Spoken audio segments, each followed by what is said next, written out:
Standing Order 36, and I call on Deputy Pearse Doherty, please. Maigad Chean Cóirle agus Boilam ar dúspar a rag go Gainean sin féin chud gríomhachtaí na Rúise agus iad ag saoú teoran agus Canas an Ukraine agus Boilan ar a gnúil go sasan muid le muir an Ukraine ag an am intainta Jackar seo agus is cinse go sasan an déal láfa fásta. Tánaiste, I want to begin on behalf of Sinn Féin by expressing our complete opposition to the actions of the Russian government in their violation of Ukraine's sovereignty and internationally recognised borders.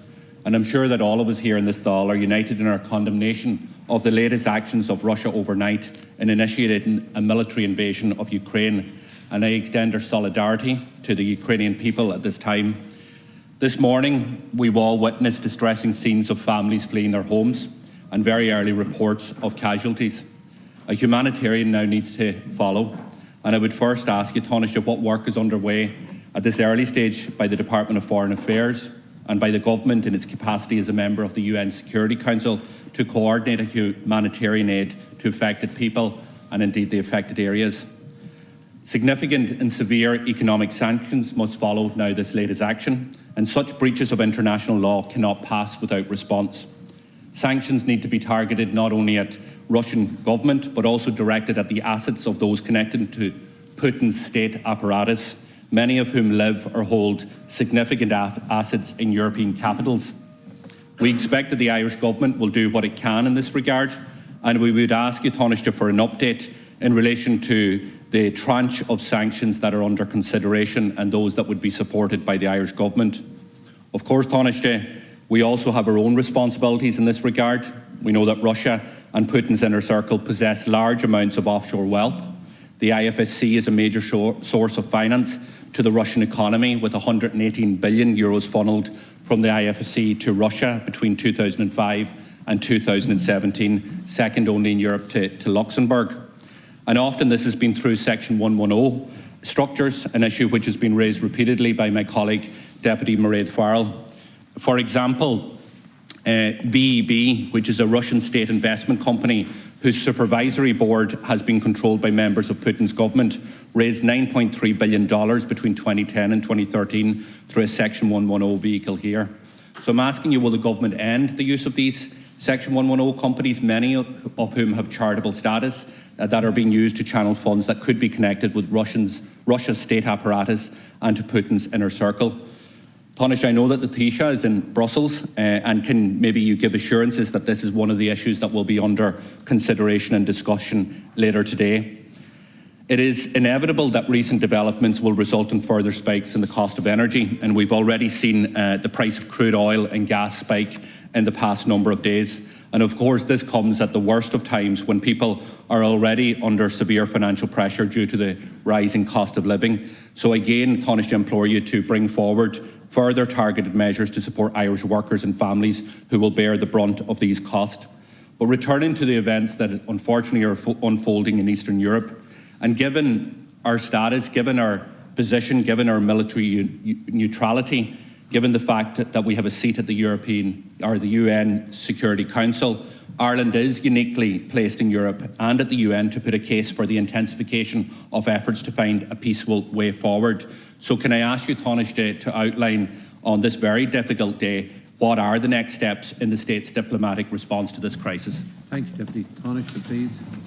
Thanks, Deputy, and thank you, Ceann Comhairle. I want to say on behalf of the government that today we stand in solidarity with Ukraine and the Ukrainian people.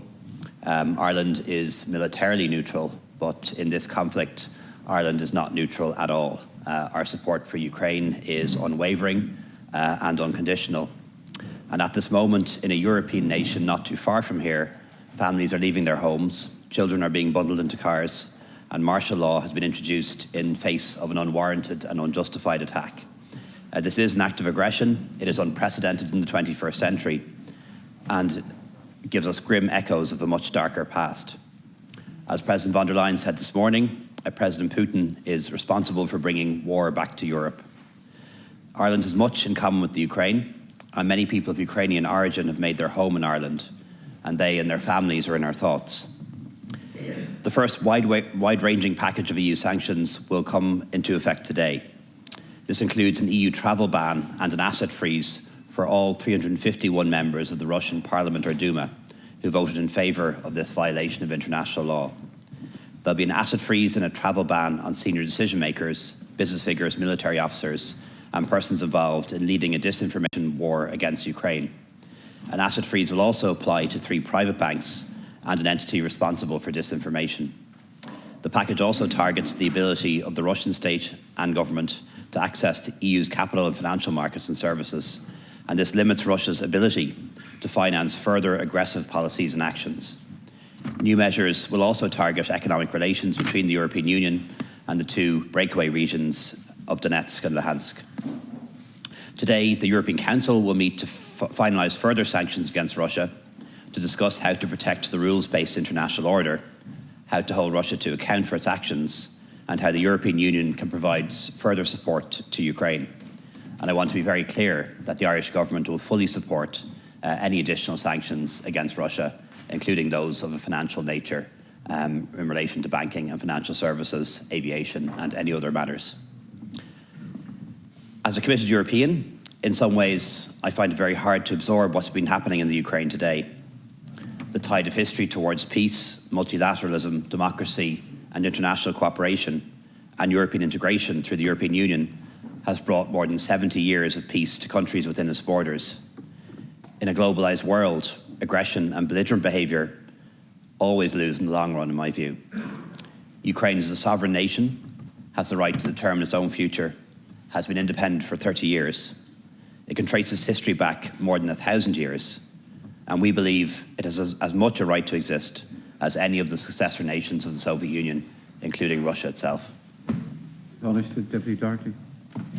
Taoiseach for that response and for the clarity in relation to the support of the Irish government in relation to economic sanctions, including banking sanctions.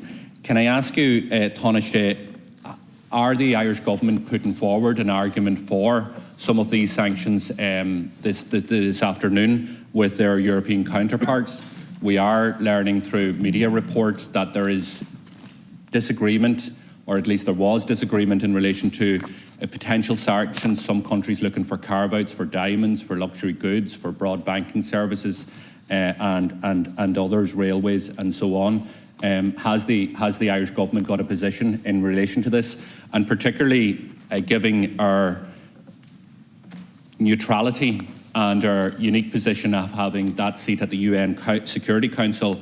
Is it the view of the Irish government that we are best placed to bring forward a resolution to the Security Council?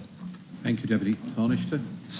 Thanks very much, Deputy. Events are happening very quickly, as you'll appreciate, and the Taoiseach and I and Minister Ryan and Minister Coveney need to speak today.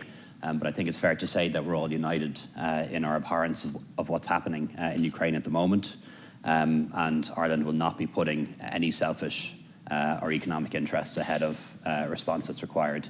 So we will support whatever sanctions are necessary, including those that would disrupt the banking and financial services that are used by Russians, whether it be in this state or in other states, and the same thing applies to aviation as well.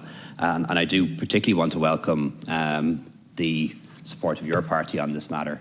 I remember when I was Taoiseach back in 2018, when Russians murdered somebody in England, your party leader, Mary Lou MacDonald, being very critical of us for expelling a Russian diplomat at the time. She said it was a violation of our neutrality for us to expel a Russian diplomat. And I want to welcome... Deputies. No, it's here, and the Taoiseach has raised this before. I've never said anything about it. Thank you, Taoiseach. For a long time, your party has been soft on Russia. And as recently as 3 years ago, you described the expulsion of a Russian diplomat as a violation of our neutrality. And I welcome the fact that on this issue you finally come to your senses and you finally realise what Putin is and what the Russian regime is. Thank you.